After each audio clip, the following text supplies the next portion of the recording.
the vision that we need for Pakistan is primarily one which is focused on implementing Islamic policies. We would like to see a state which was supposed to be built upon Islam. In fact, it's gone completely the other way. And that has caused a schizophrenia in that society, where do we follow the West or Islam, which is going to make us not progress? That's the problem there. I would like to see an Islam in Pakistan which has an effective governance. That doesn't mean a dictatorship, it doesn't even mean a democracy, it means the implementation of Islam. I would like to see a Christian woman to be the spokesperson in the Majlis al-Ummah for a future Islamic society. Where she speaks, she actually says that, do you know what, under Islam, minorities are protected. Okay, but you've got to think of it from this point of view. I mean, you're going to find out I'm from Jhelum, and then from where we're from in Pakistan, there is a Christian community.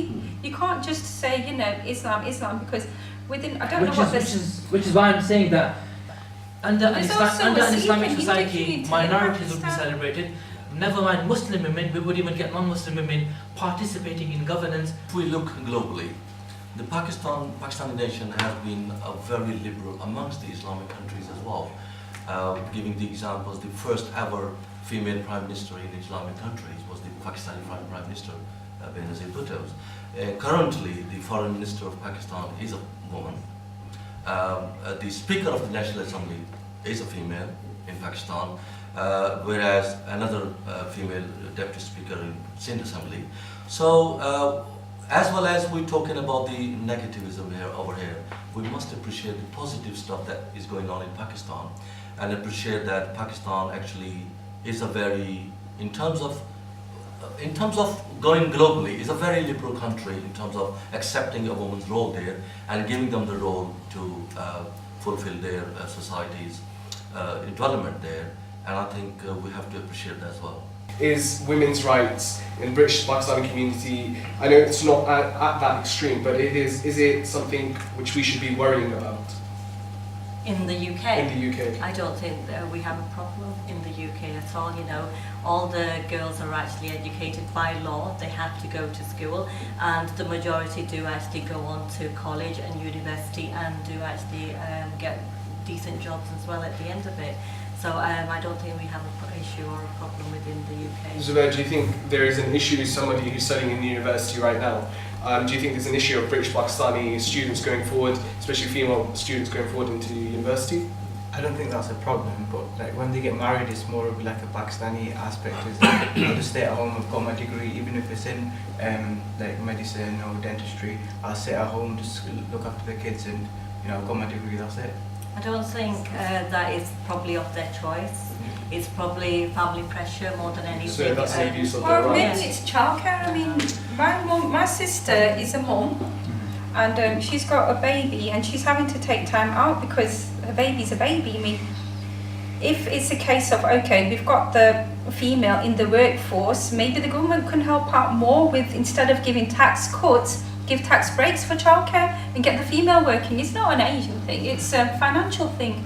Do you think there's a stereotype for British Pakistani females for what industries they can go into?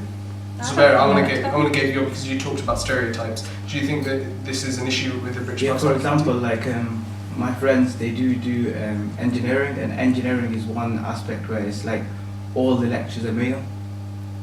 Like you don't That's see. not an Asian thing, I that's a don't general think that's thing. a problem having a male lecturer or a female lecturer.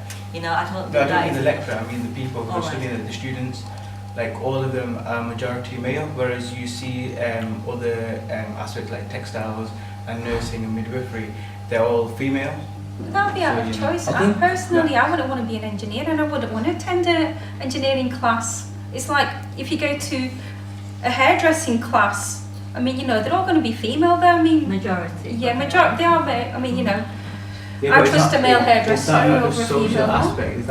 That's socially constructed, and this is the thing that we need to tackle. That is, it's a social thing, that's For not a example, race thing. for example, myself, when I went nursing, people looked at me like, wait a minute, is that not for girls? Especially in the Pakistani society. In any society, a systematical positive discrimination is always there. Yeah. It may not be against a Pakistani woman only could be. There have been few examples there where it's not a lack of opportunities here, but when they get to a specific trait for women, yes, there has been a positive discrimination. Whereas they will not say you don't qualify or you don't have what it takes, but they get something which actually would put hurdle in your way. Technically, sometimes even with the names. I have an examples whereas women rang and give their names, Asian names, and they got turned by it, and when they gave an English name, they got taken. So this positive discrimination is always there. Or negative discrimination. Yes. Negative is direct, Yeah. positive is indirect. In England, institutional racism does exist, and perhaps Pakistani being Muslim, we are more victimized, and it's a fact there, and it's improving. Being a first generation in this country, I always tell people that when I used to walk, if a Gora come and call me black bastard, that was good look black to them, and would smile and go away. They don't want to fight. It's a fact of life. Now the things are changing. But let me come to you that when I have seen in last, thanks to you and to Zan or Jawaab TV, when I attended the function in the university, I was really pleased to see the Pakistani girl who have come from Pakistan to study in this country. It is encouraging.